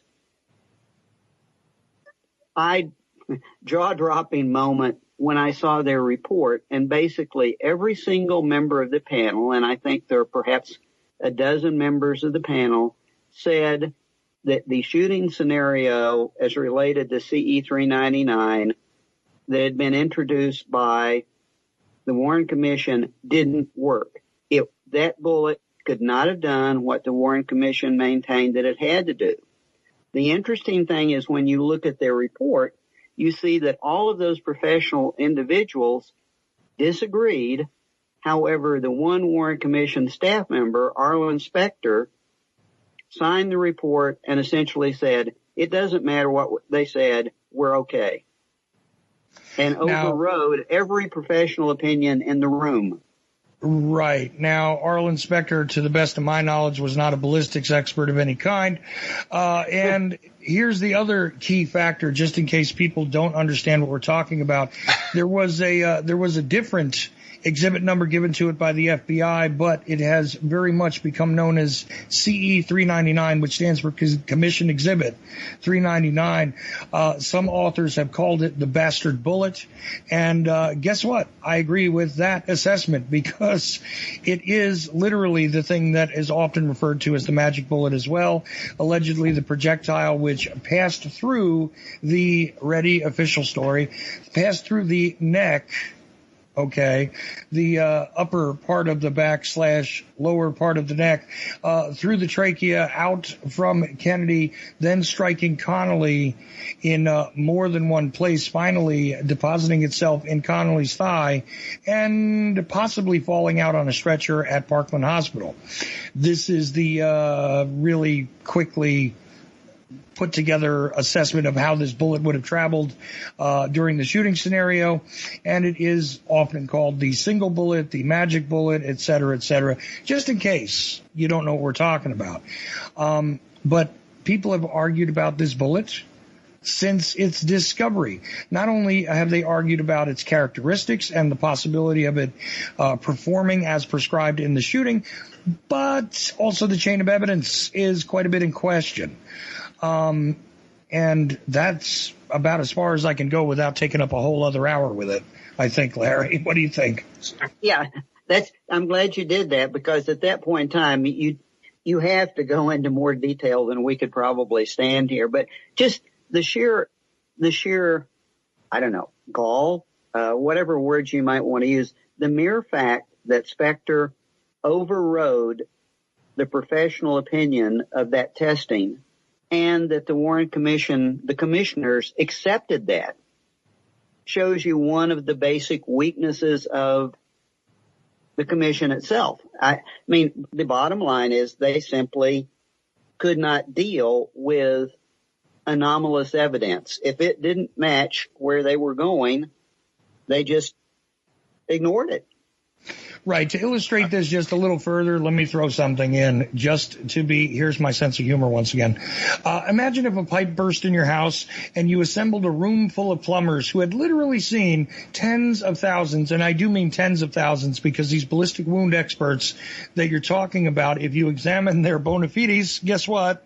You're talking about tens of thousands of cases of the behavior of, well, ammunition, and in a lot of cases very similar to the ammunition allegedly used here. Guess what? These people should know exactly what they're talking about one way or another. They were in disagreement with each other, sure, but to have all of their concerns and observations disagreed with, I say again, it would be like having a pipe burst in your home, getting together a room full of plumbers, and discounting everything all of them said regarding why it went wrong and what's going to go wrong next, and taking the word of, oh, I don't know, your gardener about your pipes. That's pretty much what happened here. Again, am I being unfair, Larry? No, I think that pretty much nailed it. I like the gardener thing. You like that because it's somebody who might have a familiarity with this, but really isn't the trusted guy who should know this thing in and out, right? So he might know about pipes a little bit. There's a possibility. He might have done some plumbing at home. Who knows? You know, Arlen Specter was a lawyer. He might have been familiar with gunshot wounds at some point in his legal career, but I doubt that he had gone through tens of thousands of cases utilizing similar ammunition, weaponry, et cetera, making observations, looking at actual wounds, dealing with photographs, assessments, accounts, and medical evidence. So guess what? I think that's real accurate, what I just laid out. Carmine, you had something you wanted to add in here? Yeah, there were a few other things, and then I was going to go and it seemed to first come up in the commission meeting. While two of the projectiles were mutilated and fragmentary and twisted out of shape, C-399 was nearly pristine condition. How could a bullet inflicting all those injuries be pristine when other bullets of the same material were tested and noticeable deformity occurs after causing a mere single wound in similar organic material? Additionally, the chain of evidence does not verify the single bullet, and 5 of 6 people asked to verify it for the commission were unable to do so. Members of the commission internally questioned the bullet because of multiple origin stories of the projectile. 2 separate and contending official accounts have this bullet found on both President Kennedy's stretcher and on Governor Connolly's. Again, the chain of evidence is shattered at best and by incompetence and at worst by intentional suppression of the facts. The controversy began reportedly with the questioning of Dr. James Humes by Arlen Specter. Commission staff member Arlen Specter and other officials were seeking to explain all of the president and governor's wounds with only 2 viable shots. The missed bullet hit the pavement, 1 shot was expended on the head wound, and a single shot had to account for all other wounds. Instead of considering the possibility of another sniper, Specter and like-minded officials began to cobble together the idea of a possibility and misrepresented it as probable. However, during the questioning of JFK's autopsy, during Specter's questioning of Dr. James Humes, Specter did not anticipate that Humes would reason against his theory.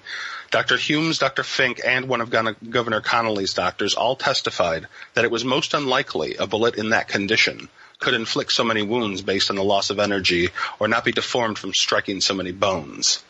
The single bullet theory makes its first appearance in the staff notes during April, when Arlen Specter begins to advance that hypothesis that both men were struck by 1 bullet. This despite the literal testimony from one of the people looking at the body and being asked to explain this, having stated something to the effect, and here I am paraphrasing, I cannot see from how this projectile could have caused these particular sets of wounds and from whence it came or something like that. And it was like this really odd sort of statement that basically said, I don't get it.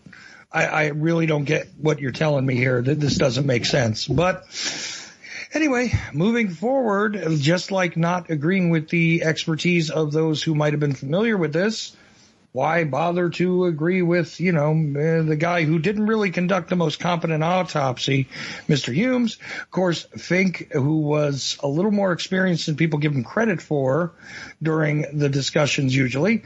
Also, he was discounted even though he showed up a little late, I think. And there's also Boswell, who's not talked about very often. Meanwhile, doesn't matter because it seems to me like they had a story in hand already. And they only had to adjust it because of James Tague once again. So, all right, this is how you have to hang it all on the single projectile. That thing that Arlen Specter started calling in 2003 the single bullet fact, as opposed to the single bullet theory or the magic bullet theory. Yeah, I like to make those notes. Sorry. Go ahead, Carmine. Well, and I want to, note for all the listeners that this is very important because it's not one of the reasons when I've discussed this, and I'm sure both of you have had to say why to people that you don't support the Warren Commission's ideas. It's because there's so many improbabilities. I could get over the fact if there were a few, but once you have to start making all of these improbable decisions, it becomes unbelievable. It's one thing, okay, you have a few high officials trying to protect their agencies, and they're not going to always be honest. Okay, I accept that there's going to be some corruption in any political trial. There's going to be some corruption. There's going to be people that aren't doing the jobs that they should be. Okay, so you got all that. Then you add in that there are actually political assassination plots going on while they're having a trial about a political assassination, and the member of the commission decides not to tell everybody else about it. Okay, well, that makes it a little bit more suspicious. Then you throw in, that the FBI is obviously lying, not only to its own membership by, Hoover's office, but also to the commission at large by Hoover himself to protect itself. So is the CIA. In fact, the CIA is not only lying, but we also had Alan Dulles collaborating with James Angleton about questions that would be asked. So they were getting a preview of what the commission was going to ask them so they could have the right answers. And you just keep putting all of these things on top of each other till at what point do you say, I just can't accept this. I can't accept that this is a credible investigation because you have so many people with their fingers in it that no one's really in control.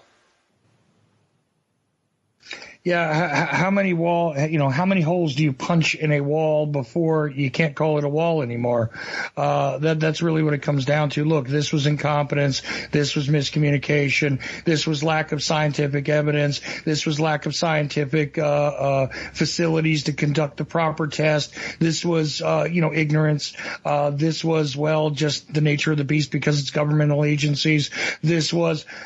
when does it reach critical mass? Yeah, that's really what it comes down to. And, again, I would love to be able to simply conclude that a reasonable investigation was done here and that this can be accepted as a reasonable solution, that this is the only shooter, this is the only weapon, this is who did it, and that's it.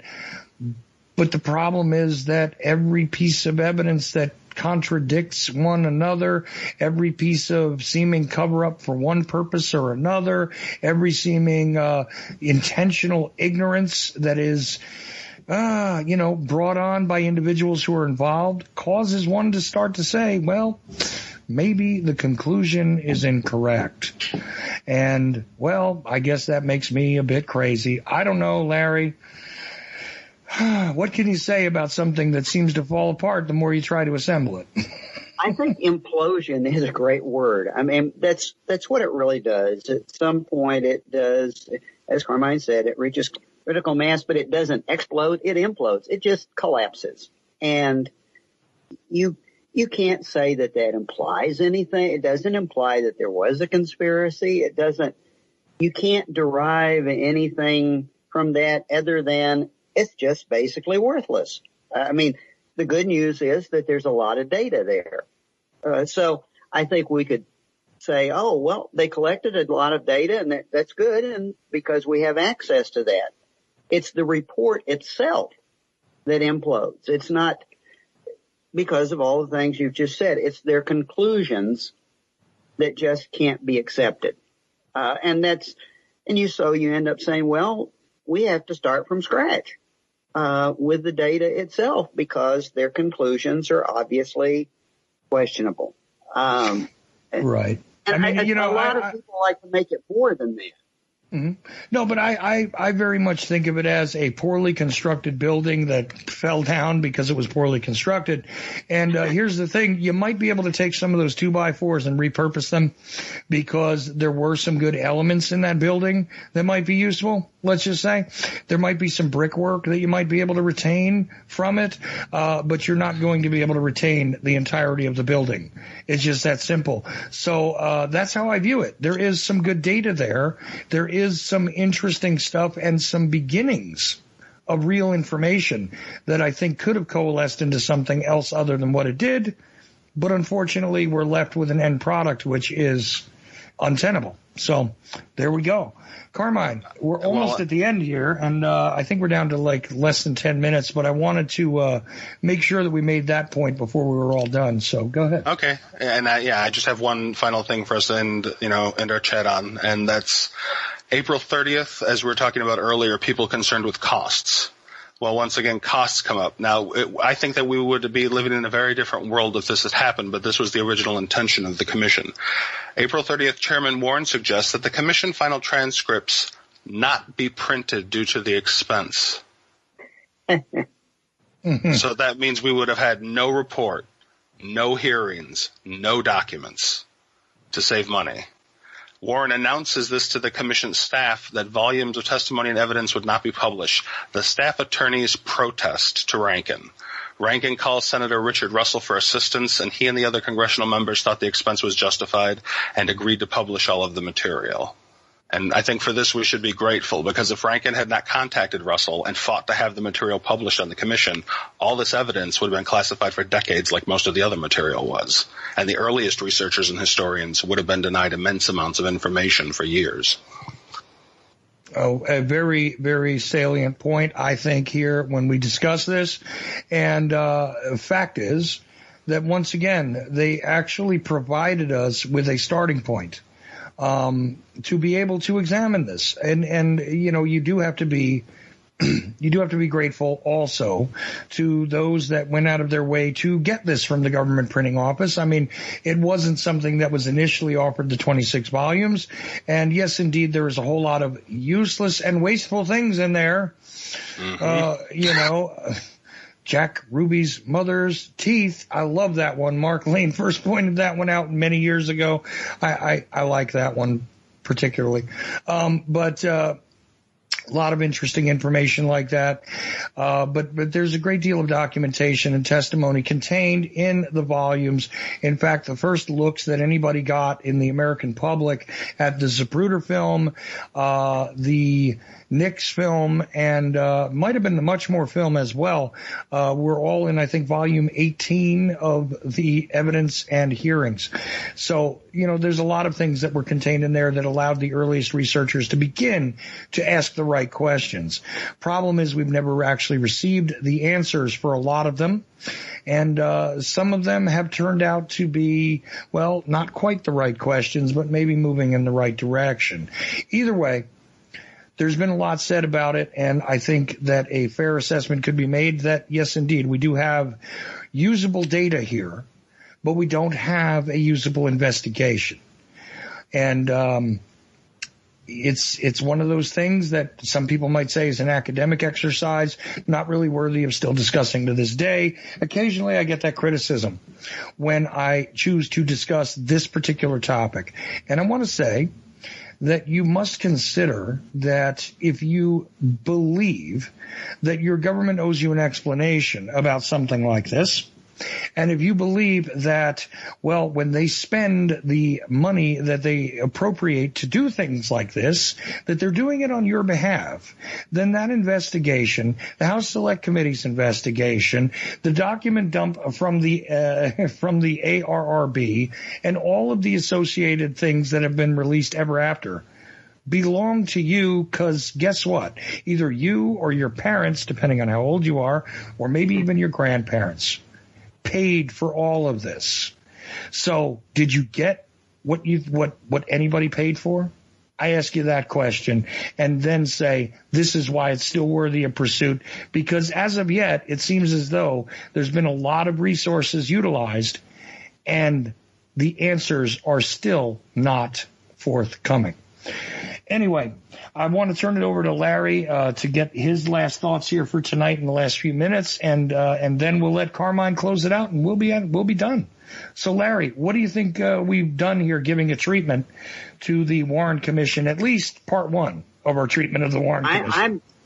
I'm really pleased with it. I think for someone that is not really aware of JFK 101, this was a good synopsis. And my closing thought would simply be that a lot of times people say to me that there were 2 investigations and 2 conclusions, and one for conspiracy and one for not. My response is, no, there was 1 report and 1 investigation. Well, and I give you that. There is a House Select Committee report. So maybe there's 2 reports, but there was really only 1 investigation, honestly. Okay. And you could argue about the viability of that investigation, the value of it, et cetera, but even so, I think you're exactly right. Carmine, what do you think about the treatment we've given the Warren Commission tonight? Well, I hope everyone enjoyed it, and I think that, as I said, I tried to include some stuff that you don't often hear about. You don't often hear about, what the commissioners said in their private moments or at the staff meetings. Like, I never knew that Morena had almost caused one of the staffers to quit, and and that they really couldn't have a regular staff meeting after that because Rankin couldn't control the room. Yeah, well, and then there's also the anecdotal accounts of things that went on in the hallways in between sessions and testimony. I mean, there's a lot going on here, folks, and the documentation doesn't necessarily provide you with the complete story of anything, even the testimony given by a particular individual, but it does provide you with a glimpse of the whole of the situation. So always continue to investigate, look for new information, new evidence. I think that's something that is worthy of all of our time and all of our effort, because in my estimation, the events of November 22nd, 1963 changed the trajectory of the place in which I live and my children live. So therefore, it is worthy to know why that happened, which is the largest question here as far as I'm concerned. When you put away all the minutiae of the case, all of the documentation, when you put it and you file it away, and we have a viable conclusion to the case, the final question here is going to be, why did this happen? And how is it that we can assure ourselves that this kind of thing won't happen again? So once again, I'd like to thank Larry Hancock, who, like I said, larry-hancock.com. Go find his work there. Multiple books, multiple articles. He blogs there from time to time as well.